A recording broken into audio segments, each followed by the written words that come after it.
Good morning, everyone. It's Monday, April 22nd, 2024. My name is Sam Shalhoub, and it's time for your daily dispatch. First up, the Washington Examiner came out with an article, and they explained how the state of California is suing the city of Huntington Beach in California for approving a voter ID requirement for the elections. Talk about clown world here in California. The state is suing one of its cities for trying to verify that the voters are legitimate. All I can do is shake my head on that one. Representative Paul Gosar, a Republican from Arizona, announced Friday that he will co-sponsor Representative Marjorie Taylor Greene's resolution to remove Speaker Mike Johnson from the top job, becoming the third House Republican to back his ouster. I had high hopes for him. Unless there's something going on behind the scenes that I'm not aware of, looks like it's time for him to go. I'd love to have your opinions on it as well. TUI Airways, a Boeing 787 flight suddenly turned around moments after takeoff at Manchester Airport. This was over the weekend, over a technical issue and smoke in the cabin. Yet another Boeing flight.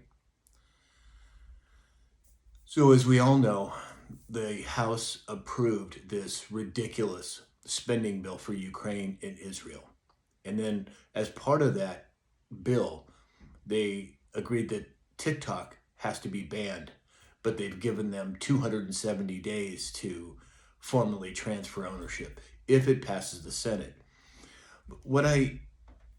Part of what I find disgusting is that so many of our congresspeople in the House were waving Ukraine flags in our country for another country's borders.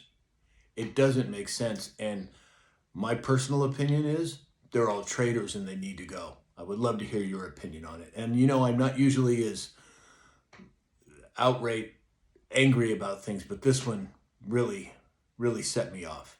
And again, I'd like to hear your opinion. Over the weekend in Brazil and Rio de Janeiro, tens of thousands of citizens were in the streets protesting the Lula government. I think we're going to see more and more of this all over the world with different countries. People have had it with their nefarious governments, and they're making their voices known. And I, for one, am glad to hear it and see it. Over the weekend, the U.S. House of Representatives approved a bill allowing the transfer of frozen Russian assets to Ukraine. Ukraine could receive almost $8 billion under this procedure. Now the bill must be approved by the U.S. Senate. If they go through with this, how pissed is Putin going to be in Russia? And you can't blame him. Not only taking away his money, but giving it to his enemy or to the people that he's fighting? Unacceptable, and I can't imagine he will allow that to stay. But we'll have to keep an eye on it, as I will, and see how it goes. So that's all we have for today.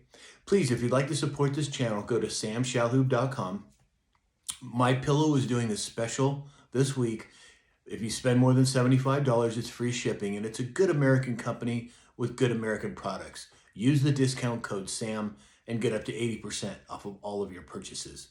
And in the meantime, I hope that you have a great week, and we'll talk again soon.